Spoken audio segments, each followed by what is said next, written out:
How do you think I feel? Betrayed, bewildered? Wrong response? I'm not sure. Welcome to Watch Mojo, and today we're counting down our picks for the most hilarious bloopers in films that were retained in the final cut. Oh, and beware, some spoilers are to come.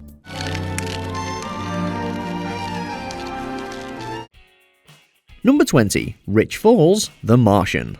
I'm sorry, what's your name again? Teddy. I'm the director of NASA. Even the greatest of actors slip up. Literally, in this case. Donald Glover as astrodynamicist Rich Pernell gets a eureka moment when he figures out an alternate plan to get astronaut Mark Watney back from Mars. True to his adorable characterization, Rich slips and falls just before he gets to his morning cup of joe. I need more coffee. Are you alright? Fine. It turns out Glover's fall was completely accidental. Glover assumed his mistake would be edited out in post-production, but director Ridley Scott actually liked it a lot. The final cut makes for a funny and charming character detail, and all from Glover being nervous during his first take. I done the math. Checks out. Number 19. Dorothy gets knocked into the pool, gentlemen prefer blondes. I'm apathetic and non-athletic, can't keep up in a marathon. This charming mishap in this seminal Marilyn Monroe movie musical is one for the books. During her Ain't There Anyone Here for Love number, Jane Russell's Dorothy Shaw was supposed to duck all the handsome diving swimmers in the big ending. However, as you'll remember from the famous finale, one of them catches her and she falls in the pool with them. Anyone.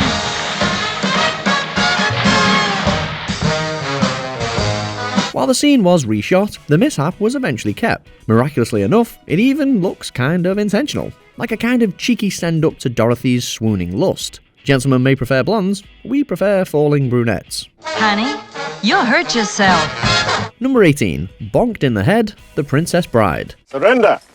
You mean wish to surrender to me? Very well, I accept. In this scene, Princess Buttercup and Wesley have been caught by the odious Prince Humperdinck. Buttercup agrees to return with Humperdinck in exchange for her Wesley's safety. As soon as Wesley is captured, however, the six-fingered Count Rugen goes back on the promise and knocks him out with his sword hilt. You have 6 fingers on your right hand. Someone was looking for you. The actors were struggling to get satisfactory footage, so Cary Elwes encouraged Christopher Guest not to hold back. That thunk ended up landing poor Elwes in the hospital for stitches. Well, if he paid so dearly for a good shot, we're glad it didn't go to waste in the end. This being our first try, I'll use the lowest setting. Number 17. Bourne Disappears, The Bourne Identity. My name is Jason Bourne. Is this the real life, or is it just a hilarious goof? Matt Damon's Jason Bourne suffers from amnesia and struggles to remember who he is. Nothing exemplifies the themes of identity and loss than this beautiful shot of Bourne disappearing at the wharf when a truck passes him. Or it would have been beautiful if Matt Damon's jogging legs weren't clearly visible from under the moving truck. One may argue that as Bourne is a secret agent and not a ghost, his being visible was intentional. Whatever it is charming and quite funny. I don't know who I am. I don't know where I'm going. None of it. Number 16. Baseball Cap, Braveheart. Well, the test of a soldier is not in his arm. That's here. Okay, we know this film is infamous for its countless historical inaccuracies of all different kinds, from the historical figures to the fashion, but this goof takes historical anachronism to a whole new level.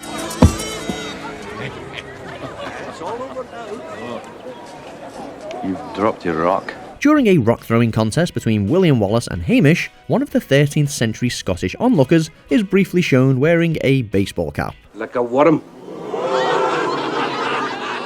You could. Aye. Well, then do it. Would you like to see him crush me like a worm? I mean, talk about being ahead of your time. And not just in fashion, but in Braveheart merchandise. It's a hysterical oversight that nevertheless cements Braveheart as an adventure film first and a historically accurate rendition second. But hey, at least it wasn't a Starbucks cup. Patriots of Scotland, starving and outnumbered, charged the fields of Bannockburn. Number 15. The Hand, Jurassic Park. This is a movie that has aged beautifully with its impressively realistic practical effects and the CGI used sparingly. Still, mistakes do happen. See, nobody cares.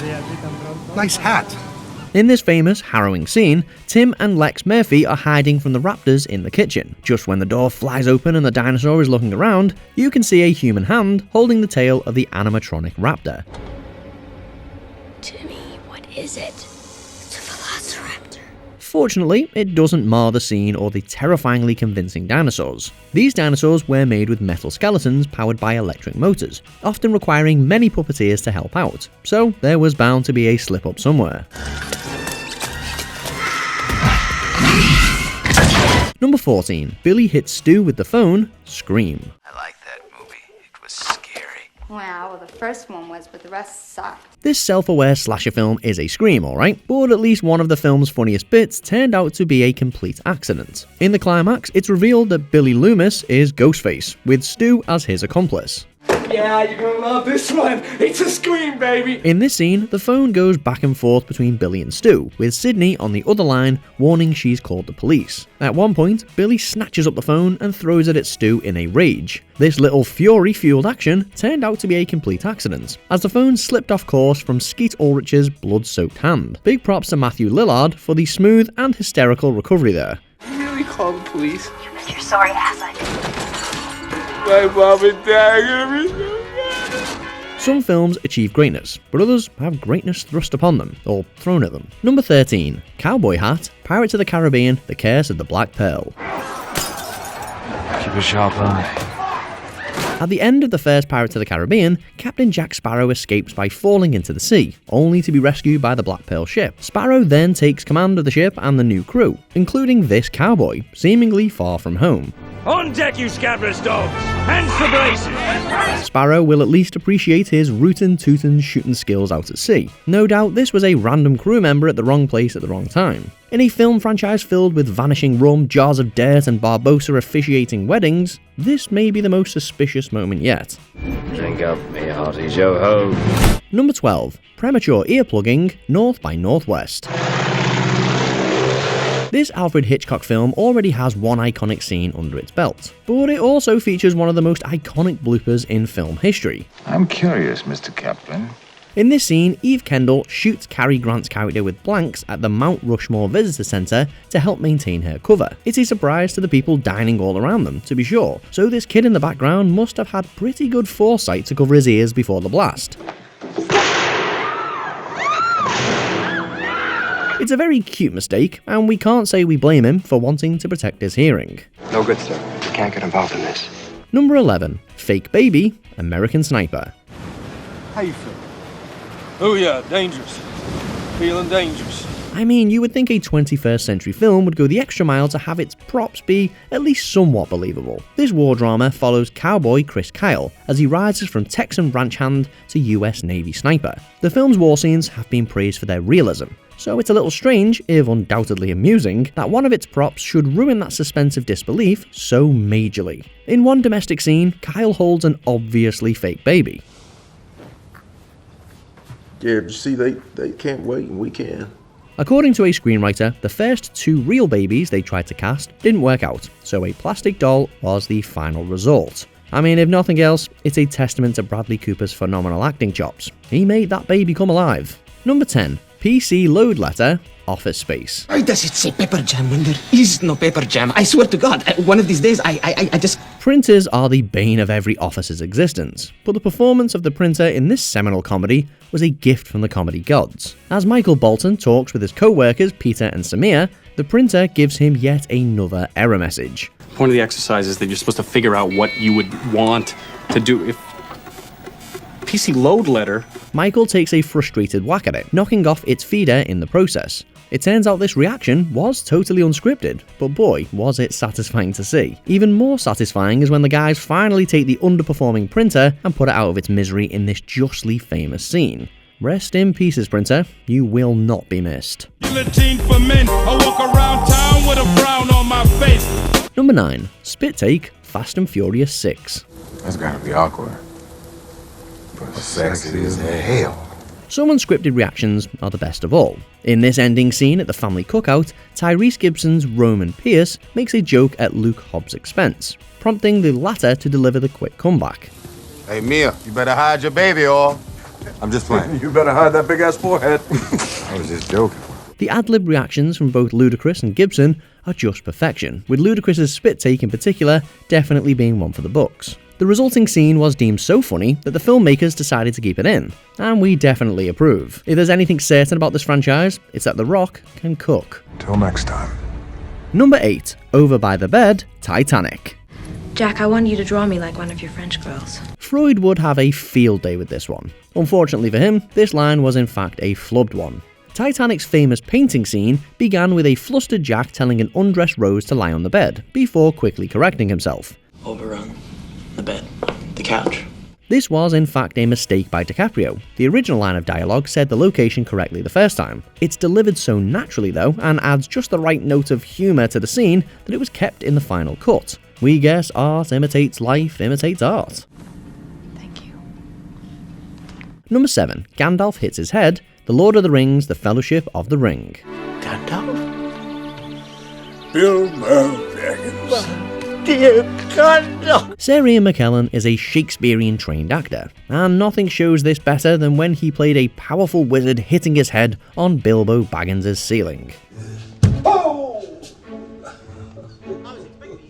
This humorous moment had been improvised by McKellen, according to director Peter Jackson, but it was retained nevertheless for its authenticity and charm. However, in another interview, McKellen revealed he had actually planned the head bump moment. He just never let Jackson know of it, making the latter believe it was unplanned. Either way, it's a great detail that showcases the best of improv comedy. He's very fond of you. Number 6. Bleacher Fail, The Princess Diaries. The unscripted falls don't stop coming, and they won't stop coming. Anne Hathaway showed off her acting skills early on as ordinary turned extraordinary teenager Mia, who finds out she's actually the princess of a place called Genovia. My granddaughter Amelia. She is gorgeous. Before that, Mia is awkward and clumsy, as proven in this small throwaway moment when she accidentally falls on the bleachers. Right, number 3. Are you okay?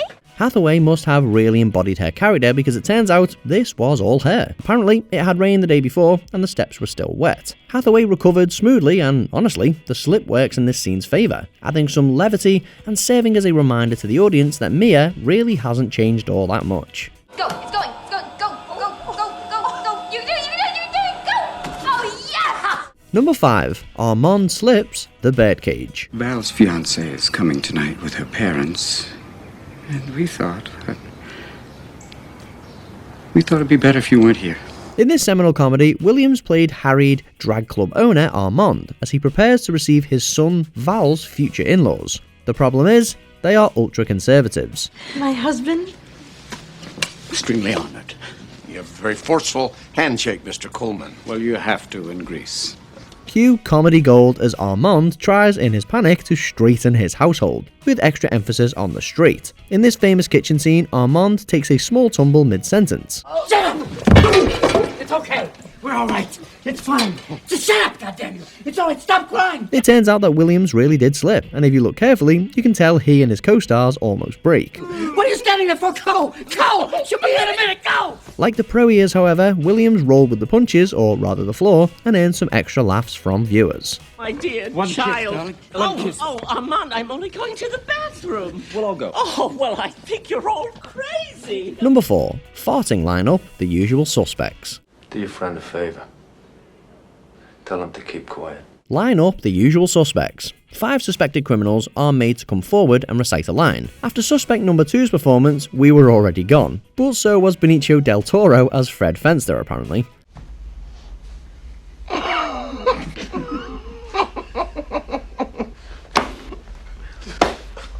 The moment he stepped forward to deliver the line, he burst into irrepressible giggles. And so did the other suspects. It turns out that Del Toro couldn't stop farting, causing everyone to lose it and ruining 12 takes in a row. What are you saying? I say he'll flip you. He'll what? Flip you. Flip you for real. The final product is purportedly a number of takes stitched together after the crew gave up on getting one where no one was laughing. Did you put that together yourself, Einstein? Number 3. Old Deuteronomy's human hand, Cats. There's no doing anything about. Wow, wow, wow, dear. This film's crimes against good filmmaking are many, to be sure, but there is one goof that apparently evaded every pair of eyes analysing the product before it went out. Unfortunately, it's a blatant one. The ending of Cats sees the devious McCavity defeated, with Judi Dench's old Deuteronomy leading the final number, the addressing of Cats.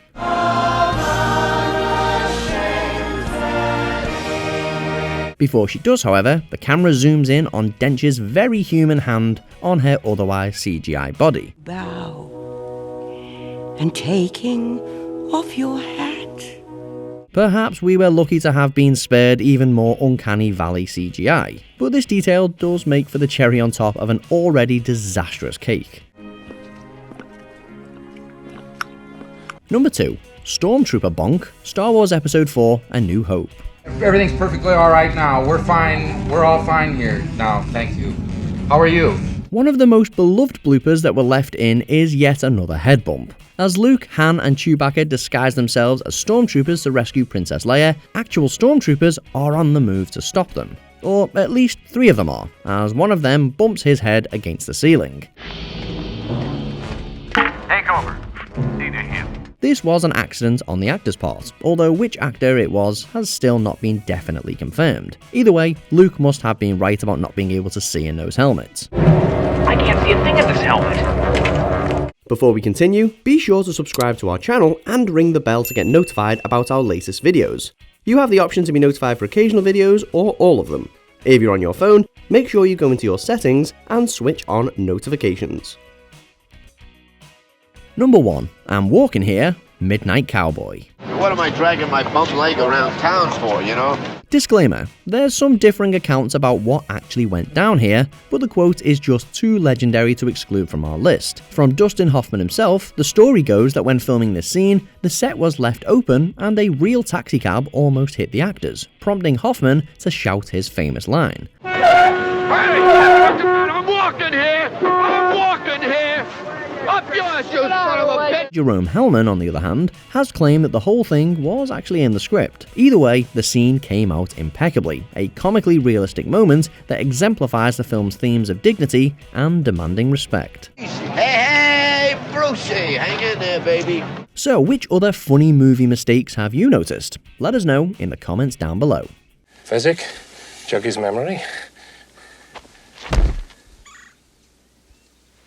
Did you enjoy this video? Check out these other clips from WatchMojo and be sure to subscribe and ring the bell to be notified about our latest videos.